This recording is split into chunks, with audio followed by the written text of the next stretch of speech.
చెల్లి, నీ బాధలో నేను విన్నట్టు ఉండేది ఎవరో తెలుసా? నా దేవుడు నీతో కూడా ప్రయాణం చేయడానికి ఇష్టపడుతూ ఉన్నాడు. నీతో కూడా సహవాసం చేయాలని, నీ యొక్క బాధల్లో, ఇరుకుల్లో, ఇబ్బందుల్లో నీ శాపాన్ని కొట్టివేయడానికి, నీ పాపాన్ని తొలగించడానికి నా ప్రభు నీతో కూడా ట్రావెల్ చేయడానికి ప్రభు ఇష్టపడుతున్నాడు. మరి నువ్వు దేవుడికి దూరంగా వెళ్తున్నావా, లేకుంటే దేవుడికి చెప్పుకుంటున్నావా?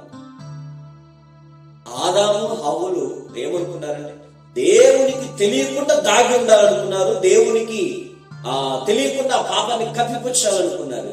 మొత్తానికి వారు తెలుసుకున్నది ఏంటంటే ఎలాగైనా దేవునికి తెలుస్తుంది అని, ఎలాగైనా దేవుడు సర్వము ఆయనకు తెలుసు, ఈ భూ ప్రపంచానికి అధిపతి ఆయన అన్నది తెలుసుకొని వాళ్ళు ఏమైపోయిందంటే ఇక దాచి ఉండలేకపోయారు, దాచి ఉంచలేకపోయారు, దాగి ఉండలేకపోయారు. కాబట్టి చివరికి దేవుడి దగ్గరికి వచ్చారు, దేవుడికి ఒప్ప చెప్పుకున్నారు. మరి ఈ దినాన నీ పాపమో, నీ శాపమో, లేకుంటే నీ కుటుంబంలో ఉన్న సమస్యలు, లేకుంటే నీ భక్తి జీవితంలో ఉన్నటువంటి లోటుపాట్లు, లేకుంటే నీ పనిలో ఉన్నటువంటి పెద్ద ఇబ్బందులు, అవి ఏవైనా కావచ్చు, నీ భక్తి జీవితంలో కావచ్చు, నీ సేవ పరిచయంలో కావచ్చు, లేకుంటే నీ యొక్క కుటుంబంలోనో, నీ యొక్క వ్యక్తిగతంగానో, నీ ఫ్రెండ్స్ మధ్య, నీ రక్త సంబంధికుల మధ్య ఎలాంటి సమస్య అయినా ఆ సమస్యతో కూడా నా ప్రభు ట్రావెల్ చేయాలనుకుంటున్నాడు. కానీ నువ్వు ఆ ఇబ్బందులు ఏమవుతున్నా అంటే దేవుడికి తెలియకుండా దాచి నుంచి దూరంగా వెళ్ళిపోదాంలే అని అనుకుంటున్నాడు. కానీ ఇది మాత్రమే చేస్తే ఈ యొక్క ఫలితం ఏమవుతుందంటే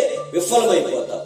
కానీ ప్రభువుకు అప్పచెప్పుకొని ప్రభువుతో కూడా నువ్వు ఆ సమస్యను పంచుకుంటే ప్రభువు ఆ సమస్యలో నీతో కూడా ట్రావెల్ చేసి ఆ సమస్యను పరిష్కరించి నా ప్రభు నీకు విడుదల దయచేస్తాడు. నా ప్రభు నీ పాపాన్ని క్షమించి పాప విమోచన కలుగు చేస్తాడు. ఆయన రక్తంలో నిన్ను శుద్ధీకరించి పరిశుద్ధరాలుగా మార్చడానికి, పాపం పైన విజయం పొందడానికి నా ప్రభు కృప చూపించడానికి ఆయన సర్వమును ఎరిగినటువంటి దేవుడు అన్నది మాత్రం మరిచిపోవద్దు. ప్రియ చెల్లి, తమ్ముడు, దయచేసి మనవి చేస్తూ ఉన్నాను. ఒకటి మనసులో ఉంచుకోనండి, ఆయన జగత్ రక్షకుడు. ఆయన ఈ భూ ప్రపంచాన్ని మాటతో సృష్టించినటువంటి ఆయన ఈ భూ ప్రపంచంలో ప్రతి ఒక్క చిన్న ప్రదేశం కూడా ఆయనకి తెలుసు. నువ్వు ఉన్న గది తెలుసు, నువ్వు పరుండే బెడ్రూమ్ తెలుసు, నువ్వు స్నానం చేసే బాత్రూమ్ తెలుసు, లేకుంటే నువ్వు వెళ్ళే ఆ పాపిష్టి స్థలము తెలుసు, నువ్వు త్రాగే పాపిష్టి ఆ ప్రదేశం తెలుసు, నువ్వు నిలబడే పాపిష్టి ఆ ఒక్క ప్రదేశం తెలుసు, నువ్వు కూర్చుండే అసభ్యకరమైన ఆ ప్రదేశము తెలుసు. కాబట్టి దేవుని దగ్గర నువ్వు ఏది దాచి ఉంచలేవు.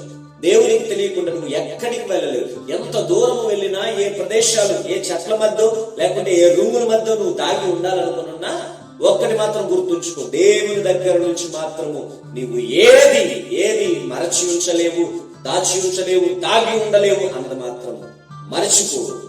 Praise God.